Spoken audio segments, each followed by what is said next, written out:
आप सभी को गोपिका सखी का प्यार भरा राधे राधे। मीरा चरित्र को आगे बढ़ाते हैं। अब तक हमने सुना कि मीरा अपने भावावेश में बरसाना जा रही हैं श्याम सुंदर के संग होली खेलने के लिए। अब उससे आगे श्री कृष्ण वाकई चिढ़ गए थे। सखाओं को ब्रज करके वे अकेले ही दौड़ आगे आए। मैं एक दो पद पीछे हट गई और जोश में आ तीव्र गति से श्यामजू ने मुझे अच्छे से पकड़कर रंग दिया। मेरे हाथों में थमी अबीर बिखर गई। अपना मुख बचाने के लिए मैंने उनके कंधे पर धर दिया। मीरा के महल में होली का उत्सव है। वह भावावेश में गिरिराज परिसर में किशोरी जू की सखियों के संग मिल श्याम सुंदर के साथ होली खेल रही हैं। विशाखा से परामर्श कर वह ठाकुर की घेराबंदी के लिए उनकी हिम्मत को ललकारती आगे बढ़ी तो ललित नागर ने उसे ही पकड़कर अच्छे से रंग दिया। मेरे हाथों में थमी अबीर बिखर गई और अपना मुख बचाने के लिए मैंने उनके कंधे पर धर दिया। मेरा उत्तरीय कहाँ छिपाया है तूने? उन्होंने एक हाथ से मुझे पकड़े हुए और दूसरे हाथ से मुझे गुलाल मलते हुए कहा। मुझे कहाँ इतना होश था कि किसी बात का जवाब दे पाऊं। ये धन्य क्षण, यह दुर्लभ अवसर कहीं छोटा ना पड़ जाए, खो ना जाए। मेरे हाथ पांव ढीले पड़ रहे थे। मन तो जैसे डूब रहा था उस स्पर्श, सुवास, रूप और वचन माधुरी में।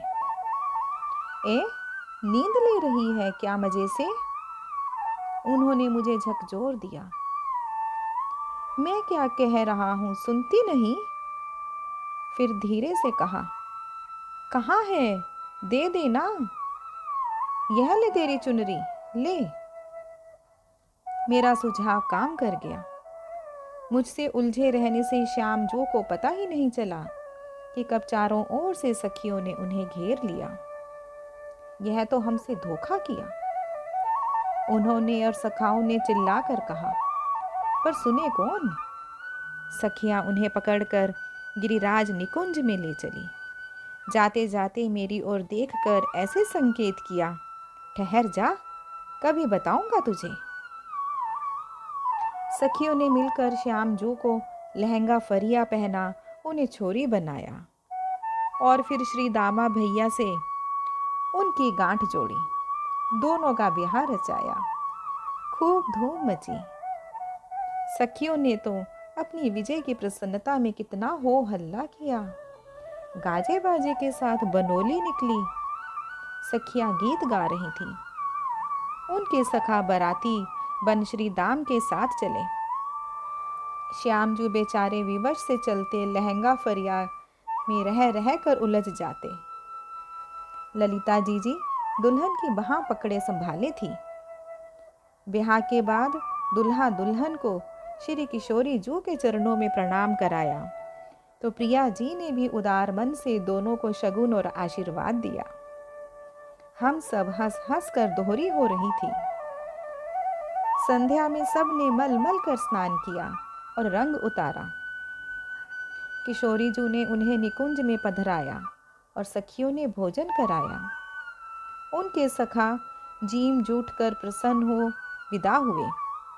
भोजन के समय भी विविध विनोद होते रहे। श्री किशोरी जू ने प्रसन्न हो मेरा हाथ थाम कर समीप खींचा। आज की बाजी तेरे हाथ रही बहन, कहकर उन्होंने स्नेह से चम्मच में बची खीर मेरे मुख में दे दी।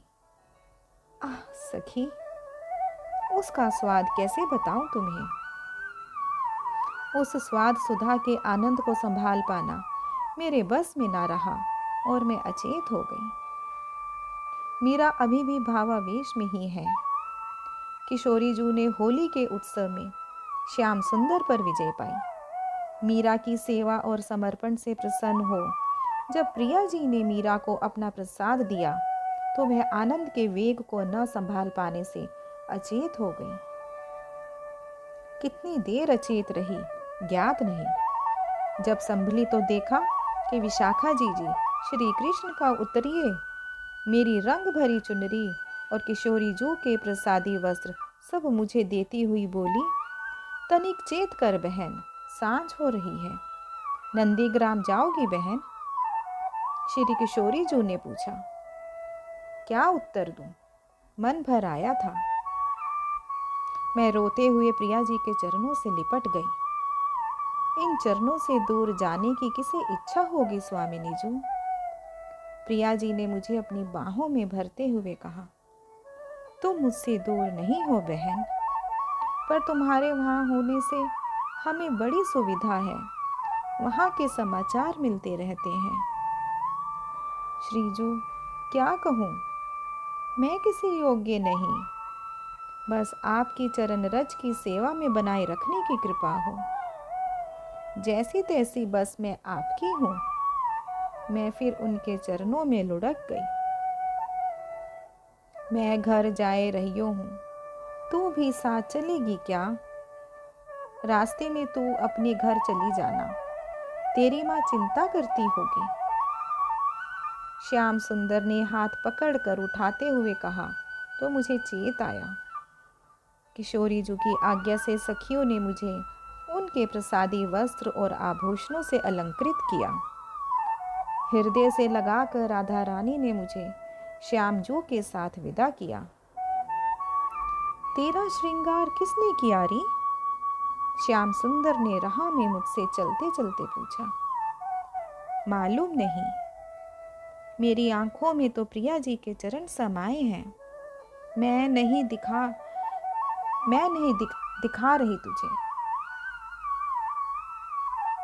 समझ में नहीं पड़ता श्याम जू, कभी तुम कभी किशोरी जू, वही तुम वही, कभी आप दोनों एक हो कभी अलग।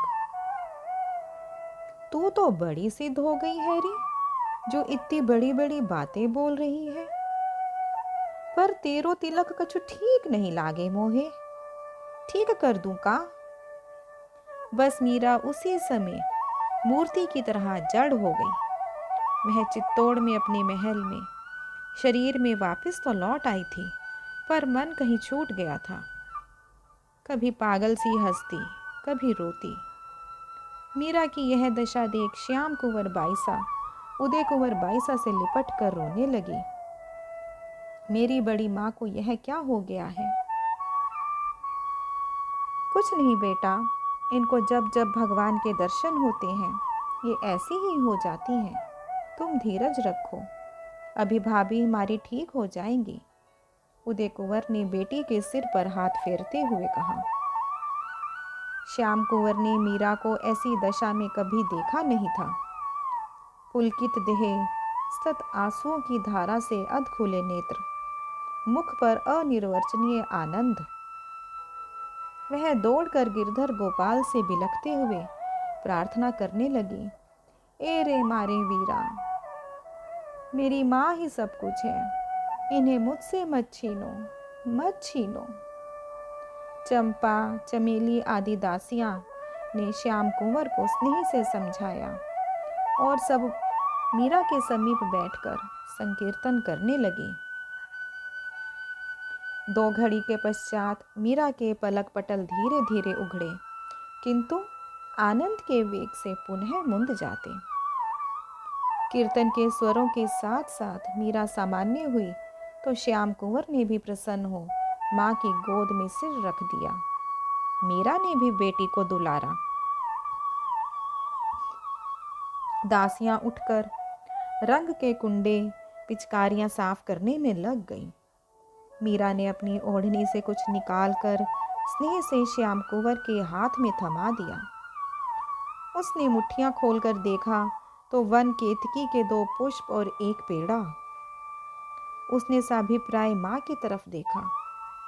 प्रभु ने दिए हैं, प्रसाद खा लो और फूलों को संभाल कर रखना, मीरा ने उत्तर दिया।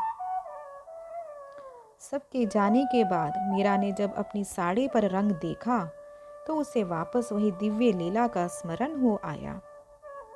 कितना हास परिहास, कितना हंसी विनोद और सब सखियों की भीड़। पर वह अपने वर्तमान में अपने को यूं अकेला पा उदास हो गई और उसके मन की पीड़ा स्वर बन झंकृत हो उठी। मीरा और श्याम कुंवर दोनों गिरधर की सेवा में लगी थी कि एक कुमकुम नाम की दासी बड़ी सी बांस की छाप लेकर आई और बोली, महाराणा जी ने आपके लिए शालिग्राम जी और फूलों की माला भिजवाई है हुक्म। शालिग्राम कौन लाया? कोई पशुपति नाथ या मुक्तिनाथ के दर्शन करके आया है क्या? मीरा ने अपने सदा के मीठे स्वर में पूछा। मुझे नहीं मालूम अन्नदाता, मुझे जो हुक्म हुआ उसे पालन के लिए मैं हाजिर हो गई। वैसे भी बहुत समय से मेरे मन में आप हुजूर के दर्शन की लालसा थी। आज महामाया ने पूरी की। मुझ गरीब पर मेहर रखावे सरकार। हम तो बड़े लोगों का हुक्म बजाने वाले छोटे लोग हैं सरकार। कुमकुम ने भरे कंठ से कहा। ऐसा कोई विचार मत करो, हम सब ही चाकर हैं उस भगवान के। जिसकी चाकरी में है उसमें कोई चूक ना पड़ने दे बस। हम सब का ठाकुर सब ने जाने और सब देखे हैं, उससे कुछ छिपा नहीं रहता। मीरा ने स्नेह से समझाते हुए कहा। गोमती, इन्हें प्रसाद दे दो। फिर श्याम कुंवर की ओर देखती हुई मीरा बोली, बेटी, इस छाप की डोरियों को खोलो तो तुम्हारे गिरधर के साथ इनकी भी पूजा कर लो।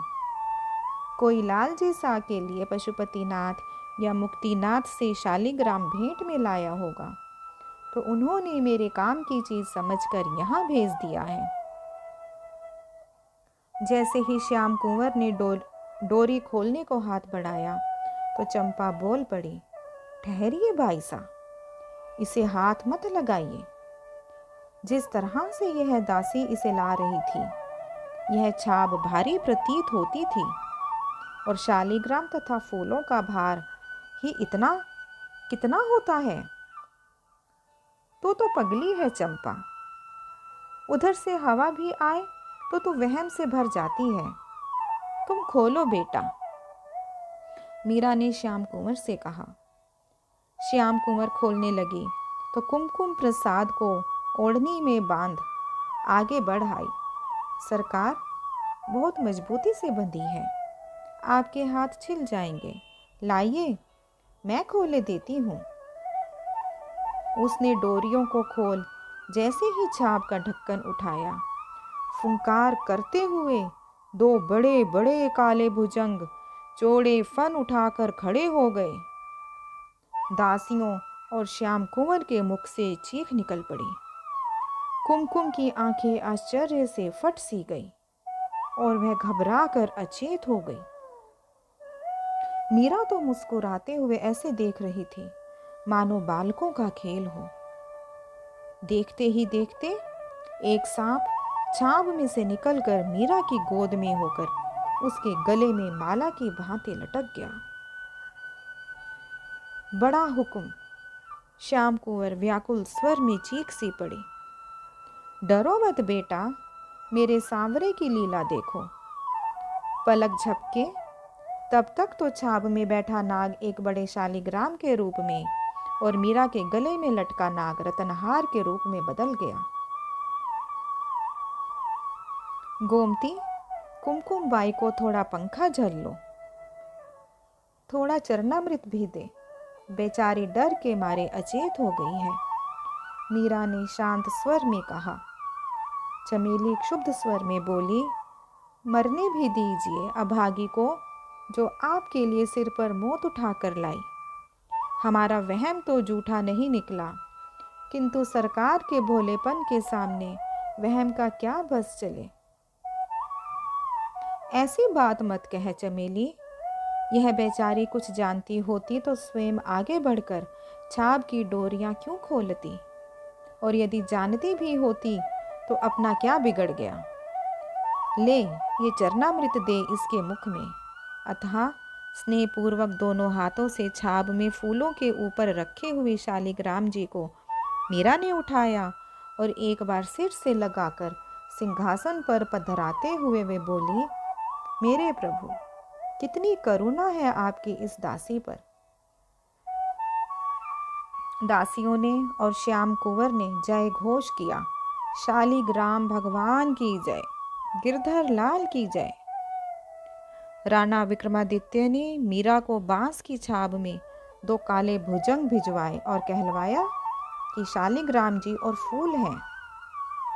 छाप का ढक्कन खोलते ही नाग निकले, लेकिन देखते ही देखते एक ने शालिग्राम का स्वरूप ले लिया और एक रत्नों के हार का। जब दासी कुमकुम को चेत आया तो वह मीरा के चरणों में सिर रखकर रो पड़ी। मैं कुछ नहीं जानती अंदाता, मुझे तो महाराणा के सेवक ने यह छाब पकड़ाई और कहा कि शालिग्राम जी और फूल हैं, मैं आपके यहाँ पहुँचा दूँ। यदि मैं इस साजिश के बारे में जानती हूँ तो भगवान इसी समय मेरे प्राण हर लें। फिर एकाएक चौंक कर बोली, वे कहाँ गए दोनों कालीगढ़? ये रहे। मीरा ने एक हाथ से शालिग्राम जी और दूसरे से गले में पड़े हार को छूते हुए बताया, तुम डरो मत, मेरे सांवरे समर्थ हैं। श्याम कुंवर बहुत क्रोधित हुई यह सब देखकर और बोली, अभी जाकर काकोसा से पूछती हूँ कि यह सब क्या है। अभी तक तो सुनते ही थे, पर आज तो आंखों के समक्ष सब देख लिया। पर मीरा ने बेटी को शांत कर समझाया, कुछ नहीं पूछना है, और हमारे पास प्रमाण भी कहाँ है कि उन्होंने सांप भेजे। फिर सांप है कहाँ? बल्कि गोमती, जा जोशी जी को बुला ला, बोलना शालिग्राम प्रभु पधारे हैं, प्राण प्रतिष्ठा करनी है, और चंपा प्रभु के आगमन पर उत्सव भोग की तैयारी करो, और सब महलों में भी प्रसाद बटेगा। श्याम कुंवर तो यह सब देख सकते में आ गई। एक शरणागत का, एक भक्त का किसी भी स्थिति को देखने का, उस स्थिति को संभालने का ही नहीं, बल्कि उसे प्रभु की लीला मान उसे उत्सव का स्वरूप दे देना कितना भाव भीना दृष्टिकोण है। और मेरे लिए क्या आज्ञा है हुकुम? कुमकुम रो पड़ी। जो यह प्रसाद मेरे पल्ले में ना बंधा होता तो वे नाग मुझे अवश्य डस गए होते। अब वहां जाकर क्या अर्ज करूं? केवल यही कहना कि छाप को मैं कुंवरानी के पास रख आई हूँ और अर्ज कर दिया है कि शालिग्राम और फूलों के हार हैं। इच्छा हो तो उत्सव के पश्चात आकर तुम प्रसाद ले जाना। मीरा ने कहा, न जाने किस जन्म के पाप का उदय हुआ कि ऐसे कार्य में निमित्त बनी। यदि आपको कुछ हो जाता अंदाता तो मुझे नर्क में भी ठिकाना न मिलता। हुजूर, आप तो पीहर पधार रही हैं, मुझे भी कोई सेवा प्रदान कर देती। दासी ने आंसू पोंछते हुए कहा, मेरी क्या सेवा? सेवा तो ठाकुर जी की है। उनका जो नाम अच्छा लगे, उठते बैठते काम करते हुए लेती रहो। जीभ को न तो खाली रहने दो और न फालतू बातों में उलझाओ। यह कोई कठिन काम नहीं है, पर आदत नहीं होने से प्रारंभ में कठिन लगेगा। आदत बनने पर तो लोग घोड़े ऊंट पर भी नींद ले लेते हैं। बस इतना ध्यान रखना कि नियम छूटे नहीं। मीरा ने कहा, मुझे भी एक ठाकुर जी बख्शावे। मऊ लायक तो कोई ना, पन हुजर री दया दृष्टि सूतर जाऊली। कुमकुम ने संकोच से आंचल फहरा कर कहा। मीरा उसके भाव से प्रसन्न हो बोली, बहुत भाग्यशाली हो जो ठाकुर जी की सेवा की इच्छा जागी। प्रसाद लेने आओगी तो जोशी जी भगवान और नाम दोनों दे देंगे। इनके नाम में सारी मुसीबतों के फंद काटने की शक्ति है। यदि तुम नाम भगवान को पकड़े रहोगी तो आगे से आगे राह स्वयं सूझती जाएगी और वह स्वयं भी आकर तुम्हारे हृदय में नयनों में बस जाएंगे।